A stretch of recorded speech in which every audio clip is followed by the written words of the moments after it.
Washington Wizards are expected to be very active on the trade market this year. They'll have multiple players they'll be looking to sell as they try to fully deconstruct their roster, including names like Kyle Kuzma, Malcolm Brogdon, and Jonas Valanciunas. But will they be asking too much for each of these players? I'm Trevor Lane. This is the Basketball Bulletin. We're going to take a look at the Wizards situation, what they're going to be offering out there on the market, and what they're going to be asking in return. Make sure you do subscribe right here to the channel. Hit that button, subscribe, and don't forget to turn on notifications as well. All right, so let's take a look at this.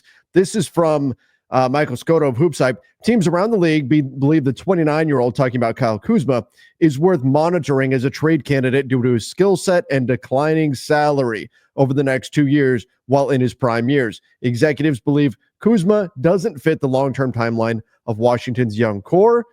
They're not wrong about that. We're going to get into that in just a moment. The Mavs nearly traded for Kuzma last season before pivoting to PJ Washington and Daniel Gafford. Good pivot there by the Mavericks last season.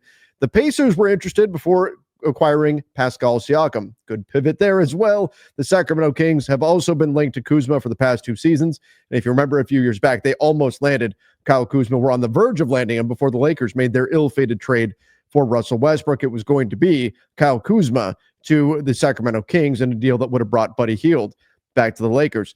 Other teams who have kept tabs on Kuzma include the Bucks, Warriors, the Lakers, wouldn't that be funny, Heat, and Cavaliers. Okay, so Kyle Kuzma, one of the things I really like about him, declining contract. I mean, look at that, $23.5 million, which is fine value right now, but then $21.5 million, $19.5 million.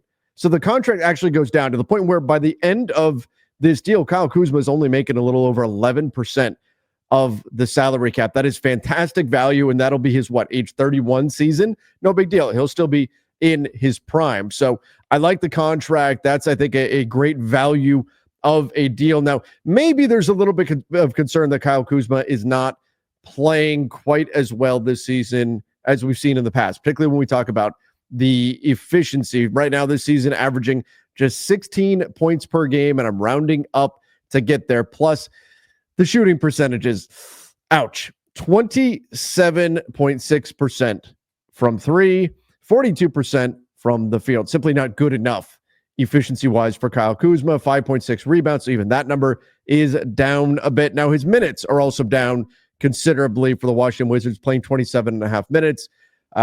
He has been a little bit banged up this season, but here's the deal with Kyle Kuzma. And this is why, people will point to this and say, oh, they're not going to get anything good for him. He's not shooting the ball well. You've got a long history of Kuzma playing much better than this. And I tend to believe that long history is going to be more valuable than a 12-game sample size in determining what he is and what he isn't. I don't believe that Kyle Kuzma is suddenly a 28% three-point shooter after being a 34% three-point shooter for his career. I just don't think that's the case. I think over time, the number is going to tick back up. We're going to see regression hit, and he'll wind up being a better shooter. I also think the rebounding is something that can bounce back. One of the nice things about Kuzma is that he is very, very versatile. You could put him in a number of different roles, sometimes to his detriment. Sometimes you could put Kyle Kuzma in so many different roles that it's difficult for teams to figure out exactly how to use him. So that could be, is he more of a 4 or is he more of a 3? Where do you want to deploy him? Do you want the ball in his hands? Do you want to run pick and roll and let him make decisions? Do you want him just to be a spot-up shooter? Do you want him catching off of curls and attacking? How do you want to use Kyle Kuzma? Sometimes that versatility can be a little bit of a curse, but I do think that Kyle Kuzma is the kind of guy, particularly on a good team, that can come off the bench, give you solid minutes, and give you what it is that you need, whether that's scoring, rebounding, what have you. So I do think that he is a valuable player, particularly on the contract that he's got. And once again, the Washington Wizards have already made it clear to everyone that they are not done deconstructing this roster. They've come right out and said it. They're not done deconstructing this. So he is a guy at 29 years old that makes a lot of sense to move, but he's not the only one. Jonas Valanciunas is a potential trade target. I'm going to get to Kuzma's value in just a moment. We'll get there. But Jonas Valanciunas is a trade target. Look, very poorly kept secret that the Washington Wizards, they signed Jonas Valanciunas with the goal of trading him. They signed him in order to trade him down the road. Now, so the Lakers are among teams of most diligent interest in him. Of course, there are a number of teams, though, that could use a big. So Valanciunas will have interest. However, there's also a lot of bigs on the market. We look around at who could potentially be available. You've got guys like maybe Clint Capella with the Hawks, Robert Williams with the Blazers. Maybe DeAndre Ayton with the Blazers as well. Walker Kessler with the Utah Jazz, just to name a few. Jakob Poeltl with the Raptors. It goes on. There are a number of bigs that'll be available on the market. So it'll be interesting to see exactly how valuable Valanciunas will be, how much he will get for the Washington Wizards. Again, when everybody knows, hey, you signed this guy really just to move on from him sooner rather than later. He is on, I love his contract. He is on technically a 3-year deal, but it's not really. Sneakily, it's a 2-year deal. See, take a look at this. Jonas Valanciunas, 3-year contract, solid back, 9.9 million, 10.4 million here. But look at this, $10 million, 3rd year, $0 guaranteed. Gotta love that. That means it's really just a 2-year deal, and then the team can be out of the contract. So you don't have a long-term commitment here to Valanciunas. Is he a great center? No, he's not. He's certainly not what he used to be. I think he is slowing down, and that is certainly a concern for teams. But again, it's a short-term commitment. When you're looking at a guy like Jonas Valanciunas, 12 points and just under 8 rebounds per game, that's where he's really going to help you, is on the glass. Not a rim protector, not a shot blocker. He's not going to negatively impact field goal percentage at the rim like, say, a Walker Kessler will. But 58% from the field. He's not shooting the 3 in Washington the way that he did in New Orleans, but that I don't know that we can call that much of a success, the way that he shot the 3, even on limited volume, 31% from deep last season. Probably not quite good enough. He can do it every now and then, but I mean, he'd have to significantly increase his volume for teams to care about Valanciunas behind the 3-point arc. So I think the Wizards probably make the right call here just by saying, yeah, let's just not have you shoot those 3s anymore. And he's coming off the bench right now for Washington. Really just a veteran presence, but there's enough teams that would be interested in a center to where could you get a few seconds for him? Probably could do something like that, get a few seconds for him. And if you go in, if you're the Washington Wizards, okay, you bought a couple of second-round picks, and there you go. That could certainly help in your rebuild. And then you've got Malcolm Brogdon, who is really, really just a steady guard. I think there's a number of teams that could use someone like Malcolm Brogdon, particularly when we look at playoff teams that are going to need some guard help. Now, if I am an NBA team right now and I'm looking for guard help, I'll tell you what, the top of my list, it's Dennis Schroeder. I'm putting Schroeder well ahead of Brogdon, and then it comes down to asking price. What do you want for these guys? Schroeder would certainly be, if I need a veteran guard that I can plug and play right now and can take off and run, Dennis Schroeder has been playing at a much, much higher level. But Malcolm Brogdon, he's still doing Malcolm Brogdon things. 36% from 3 right now, pretty decent efficiency, and there's reason to believe that number is going to go up as he plays more games. Only played in 7 games so far this season. The injury factor is always a concern with him, but 4.6 boards, 2.9 assists. Again, that will probably go up. And then you've got 55% from the field, 15 points. He's just a steady, dependable guard when he's out there. The part that's not dependable about him is his health.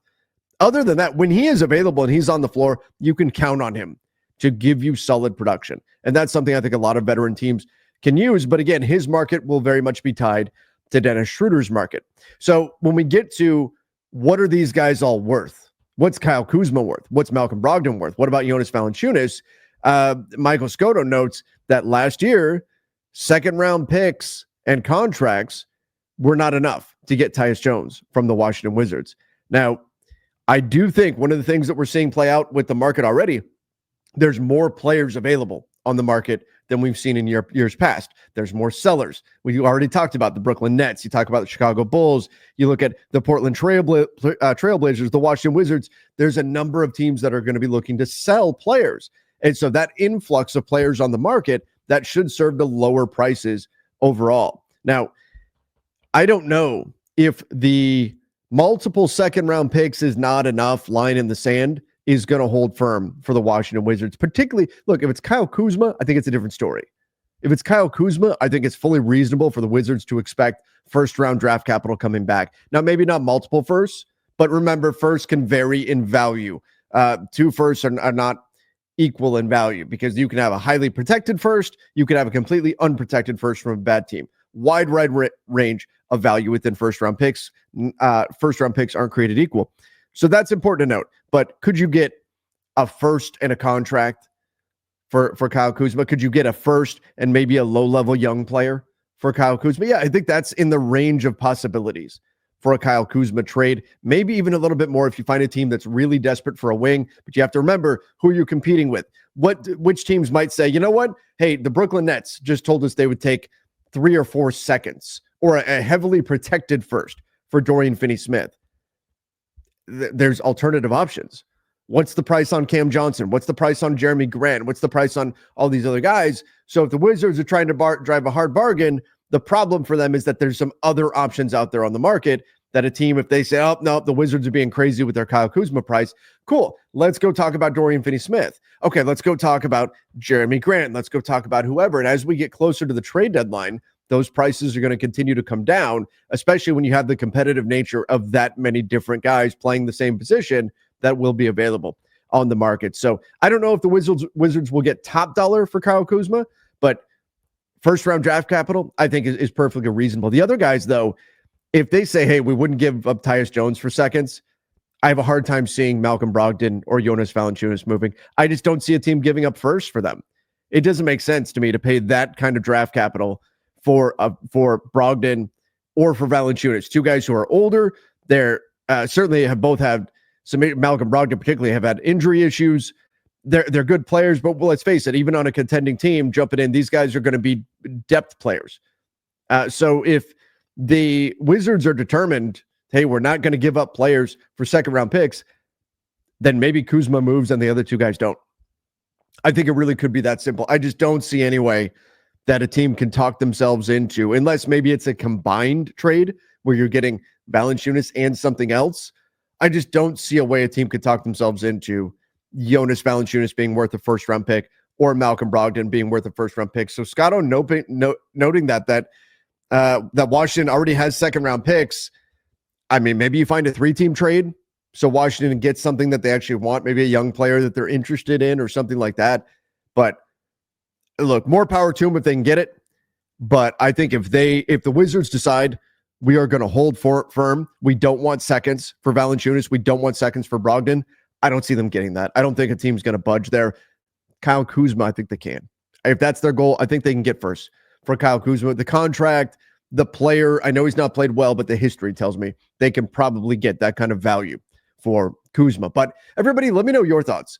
What do you think Kyle Kuzma, Malcolm Brogdon, Jonas Valanciunas are worth out there on the market? Let me know in the comment section down below. Don't forget to go check out our latest video about Walker Kessler's trade value. Now we know what the Jazz want in return for their young big man. So go check out that one right now.